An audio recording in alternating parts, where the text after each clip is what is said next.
بتانا ہے کہ آدمی نماز عمدن چھوڑ دیتا ہے، یعنی بعد میں پڑھ لیں گے، وقت کو گزار دیتا ہے اس خیال سے کہ بعد میں پڑھ لیں گے، پڑھ لوں گا، جیسے ہم عام طور پر کرتے ہیں فجر کی نماز میں ابرے اٹھ کے پڑھ لیں گے بعد میں۔ تو اس سلسلے میں کیا حکم ہے؟ آدمی ایسا ٹائم کو پاس کر سکتا ہے؟ بولے بعد میں پڑھ لیں گے، ٹائم نہیں ہے پھر پڑھ لیں گے۔ تو اس سلسلے میں علماء کرام نے یہ کہا کہ بعد میں نہیں پڑھ سکتے، آپ نے عمدن وقت کو ضائع کر دیا تو پھر دوبارہ نہیں پڑھ سکتے۔ کیوں؟ اس لیے کہ نماز مخصوص وقت میں مخصوص عبادت کا نام نماز ہے۔ ان الصلاۃ کانت علی المؤمنین کتابا موقوتا، کتاب یعنی فرض ہے، موقوتا وقت مقرر ہے، فکس ہے، آپ اس کو آگے پیچھے نہیں کر سکتے۔ جیسے آپ کی ڈیوٹی کا ٹائم ہے، آپ اپنی مرضی سے آپ اس کو آگے پیچھے نہیں کر سکتے، تو اللہ تعالیٰ کے ٹائم کو آپ اپنی مرضی سے آگے پیچھے نہیں کر سکتے۔ اللہ نے فرمایا فویل للمصلین، نماز پڑھنے والوں کے لیے ہلاکت ہے، الذین هم عن صلاتهم ساہون، جو اپنی نمازوں میں کوتاہی کرتے ہیں، اپنی مرضی سے نماز کو آگے پیچھے کر دیتے ہیں، دیر سے پڑھتے ہیں، لیٹ سے پڑھتے ہیں۔ تو یہ چیز علماء کرام نے کہا دوبارہ آپ کو پڑھنے کی ضرورت نہیں ہے، آپ کے اوپر گناہ لازم ہے۔ اس سلسلے میں علامہ ابن حزم رحمہ اللہ کہتے ہیں اما من تعمد ترک صلاۃ حتی خرج وقتها فہذا لا يقدر على قضائها، جو آدمی نماز کو عمدن ترک کر دیتا ہے یہاں تک کہ اس کا وقت نکل جائے تو پھر اس کے لیے قضا کرنا ضروری نہیں، قضا نہیں کر سکتا۔ کیوں؟ فَلْيُكْثِرْ مِنْ فعل الخیرات، اس لیے کہ نماز وقت مقررات پر اللہ نے جو فکس کیا ہے، آپ اس کو اپنی مرضی سے جو ٹال دیا تو آپ آؤٹ ہو گئے۔ ایسے آدمی کو کیا کرنا ہے؟ تو اس کے لیے انہوں نے کہا فَلْيُكْثِرْ مِنَ الخیرات، نیک کام زیادہ کریں اور اللہ سے استغفار کریں، توبہ کریں، اور نفل نمازیں، سنت نمازیں زیادہ پڑھیں، تاکہ جب نماز کا حساب ہوگا، جب قیامت کے دن سب سے پہلے نماز کا حساب ہوتا ہے، تو نماز کے حساب میں اللہ تعالیٰ آپ کے نیکیاں جو نفل نمازیں ہیں یا استغفار ہے، توبہ ہے، آپ کی جو بھی اعمال صالحہ ہوں گے وہ آپ کے اکاؤنٹ میں ڈال کر اللہ تعالیٰ اس کو مکمل کرے، اللہ تعالیٰ چاہے تو معاف کر دے۔ لیکن عمدن چھوڑنے کے بعد میں، جیسے ایک نوجوان نے شیخ ابن باز رحمہ اللہ سے پوچھا کہ یورپ سے کہ کڑاکے کی سردی، وہاں سردی بہت شدت کی ہوتی ہے، بولے -18 -20 -35 ایسا جاتا ہے وہاں۔ تو وہ بولا کہ رات مجھے احترام ہو گیا، میں صبح اٹھنے کے لیے بولے نہانا پھر نماز پڑھنا، بولا پڑھ لوں گا بعد میں جب اٹھوں گا 7:30 بجے ڈیوٹی کو جانے سے پہلے۔ تو اس نے شیخ ابن باز سے سوال کیا تو کیا میرا یہ جائز ہے؟ انہوں نے کہا جائز نہیں، آپ نے نماز کا ٹائم پاس کر دیا عمدن، یہ سوچ کر کے بعد میں پڑھ لیں گے، تو آپ نے اللہ کے حکم کو ٹال دیا، آپ دوبارہ آپ نہیں پڑھ سکتے، آپ کا یہ عمل خطرے میں ہے، آپ خطرے میں ہیں۔ اگرچہ آدمی نماز کے چھوٹے سے کافر ہو جاتا ہے، اور کفر کے درجات ہیں، جی کفر میں فرق ہے، تو نماز کے چھوڑنے سے اس نے کافر والا کام کیا، اور ایسا اس کے لیے جائز نہیں ہے۔ اور اسی طرح سے نماز میں کوتاہی، جیسا کہ آپ نے قرآن کی آیت بھی سنی فویل للمصلین الذین هم عن صلاتهم ساہون الذین هم یراؤون، جو نماز دکھاوے کے لیے پڑھتے ہیں، ایسے لوگوں کے لیے سستی اور کاہلی سے ٹائم کو پاس کر دیتے ہیں، ان کے لیے اللہ نے ہلاکت، ویل جہنم میں ایک وادی ہے، اس کو دھمکی دی ہے اللہ تعالیٰ نے۔ اللہ تعالیٰ ہمیں توفیق عطا فرمائے۔ اور دوسرا ہے کہ اگر کافر مسلمان ہو گیا تو کیا اس کی پچھلی زندگی کے جو نمازیں ہیں اس کو ادا کرنا ہے؟ تو اگر کوئی آدمی اسلام میں داخل ہوتا ہے، روزے نہیں رکھے، نماز نہیں پڑھی، تو اس کے لیے کیا حکم ہے؟ تو اس سلسلے میں حضرت عبداللہ بن مسعود رضی اللہ تعالیٰ عنہ سے سوال ہے، انہوں نے نبی کریم صلی اللہ علیہ وسلم سے سوال کیا کہ اب کوئی آدمی اسلام میں داخل ہوتا ہے تو کیا اس کا حکم پچھلی عبادتوں کا اس کا حساب ہوگا؟ تو اللہ کے نبی صلی اللہ علیہ وسلم نے جواب دیا اما من احسن منکم فی الاسلام فلا یؤاخذ بها ومن اساء اخذ بعمله فی الجاہلیت والاسلام۔ صحیح مسلم کی حدیث ہے، اللہ کے نبی صلی اللہ علیہ وسلم سے جب انہوں نے سوال کیا کہ پچھلی زندگی کا کیا ہوگا، تو اللہ کے نبی نے یہ فرمایا جس نے اسلام قبول کرنے کے بعد اپنا عمل اچھا کیا تو اللہ تعالیٰ پچھلی زندگی کا مواخذہ نہیں کریں گے، حساب نہیں ہوگا اس کا، سب معاف ہے۔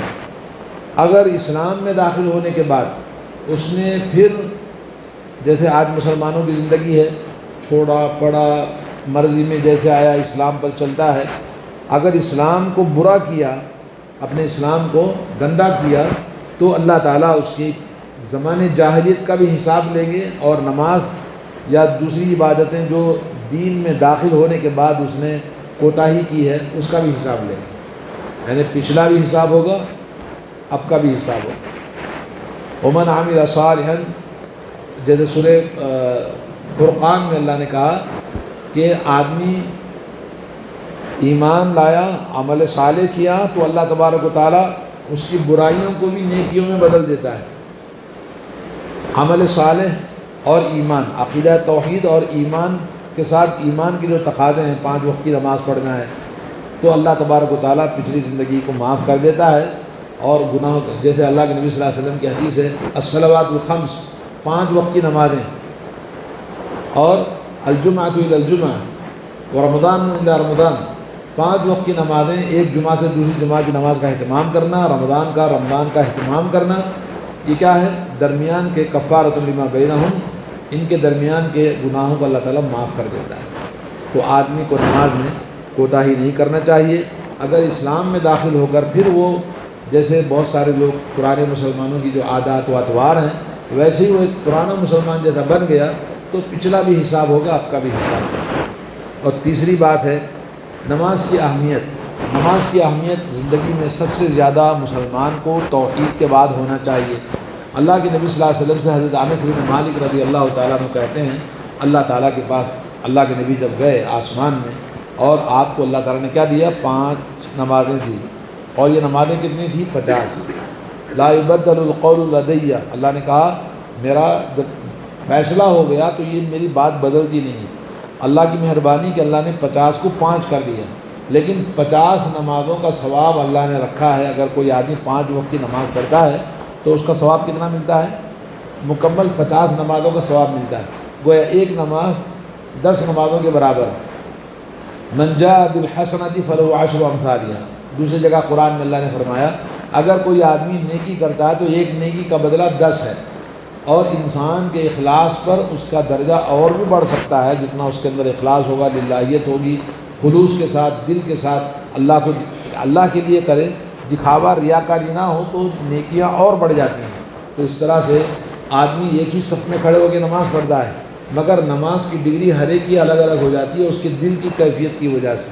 اور نماز کیا ہے؟ ایک دلی عبادت ہے، دلی کیفیت کا نام ہے کہ آدمی جتنا للہیت اور اخلاص اس کے دل میں ہوگا، خشوع اور خضوع ہوگا، ظاہری اور باطنی آداب ہے، سنت کے مطابق عبادت کرتا ہے تو اس کا درجہ اتنا ہی بڑھ جاتا ہے۔ تو 5 نمازیں اللہ نے ہمارے لیے کیا بنائی ہیں؟ 50 نمازوں کے برابر ہمارا اجر و ثواب ہے، اور یہ حدیث مشہور ہے صحیح بخاری صحیح مسلم میں۔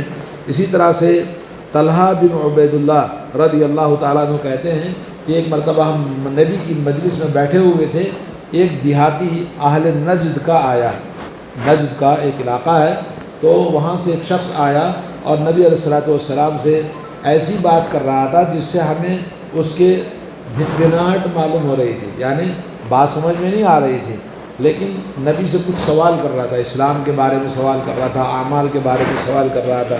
آخر میں اللہ کے نبی صلی اللہ علیہ وسلم سے جب پوچھا کہ بھئی میرے اوپر کیا فرض ہے، تو اللہ کے نبی نے کہا ایمان لانے کے بعد 5 نمازیں، 5 صلوات فی الیوم واللیلہ، دن اور رات میں 5 نمازیں آپ کے اوپر فرض ہیں۔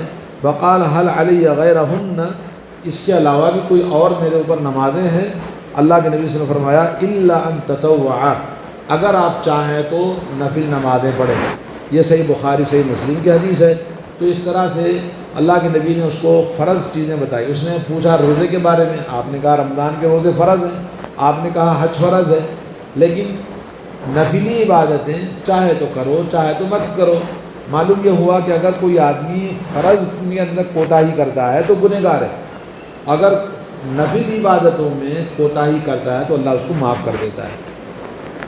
تو نماز کے بارے میں اس آدمی نے کہا میں اس 5 وقت کی نماز اور روزہ جو آپ نے بتایا، نہ اس کے اندر ذرا برابر زیادہ کروں گا نہ اس کے رتی برابر کم کروں گا، اتنا ہی ادا کروں گا۔ اللہ کے نبی صلی اللہ علیہ وسلم نے فرمایا قد افلح ان صدق، اگر اس نے سچ کہا اسی پر عمل کیا تو وہ کامیاب ہو گیا، جنتی آدمی ہے۔ تو اس طرح سے اللہ کے نبی صلی اللہ علیہ وسلم کی حدیث ہے۔ اور 5 نمازیں اسلام کے ارکان 5 ہیں۔ بنی الاسلام علی 5 شہادۃ ان لا الہ الا اللہ، حضرت عبداللہ بن عمر رضی اللہ تعالیٰ عنہ کی حدیث ہے، صحیح بخاری صحیح مسلم میں۔ اسلام کی بنیاد کتنی چیزوں پر ہے؟ 5۔ اور اس سے پہلے آپ نے حدیث جبریل بھی سنا جس میں جبریل علیہ السلام نے سوال کیا مل اسلام، تو آپ نے فرمایا الاسلام ان تشہد ان لا الہ الا اللہ وانی رسول اللہ۔ آپ نے 5 ارکان اسلام کو بیان کیا۔ تو اسلام میں ہر مسلمان کے لیے پریکٹیکل جو فنڈامنٹلز ہیں وہ اسلام کے 5 ارکان ہیں۔ اور ایمان کے ارکان کتنے ہیں؟ 6 ہیں۔ ایمان کے ارکان 6 ہیں۔ بعض لوگ 7 بولتے ہیں، غلط ہے، 7 نہیں 6 ارکان ایمان ہیں۔ تو اسی طرح سے بعض لوگوں نے ان اصولوں کو بدل دیا، ان اصولوں کو بدل کر اپنے ایک نئے اصول بنائے، تو یہ غلط ہے۔ اللہ کے نبی صلی اللہ علیہ وسلم قیامت تک جو دین دعوت دینا ہے اسی بنیادوں پر دین کی دعوت دینی ہے۔ کون سے دین کی بنیاد؟ 5 ارکان اسلام اور 6 ارکان ایمان۔ یہ ہمارے فنڈامنٹلس آف اسلام ہے، بنیاد ہے، اور اس کو جاننا سمجھنا، اس کے مطابق عمل کرنا۔ ان میں سے کلمہ توحید کے بعد سب سے پہلے نماز، جیسا کہ آپ نے کئی دنوں سے نماز کے بارے میں ہم سنتے آ رہے ہیں۔ تو اللہ تعالیٰ سے دعا ہے کہ اللہ تعالیٰ ہمیں اسلام کے ارکان پر پوری طرح عمل کرنے کی توفیق عطا فرمائے، اور اللہ تعالیٰ ہماری کوتاہیوں کو، ہمارے گناہوں کو، ہماری لغزشوں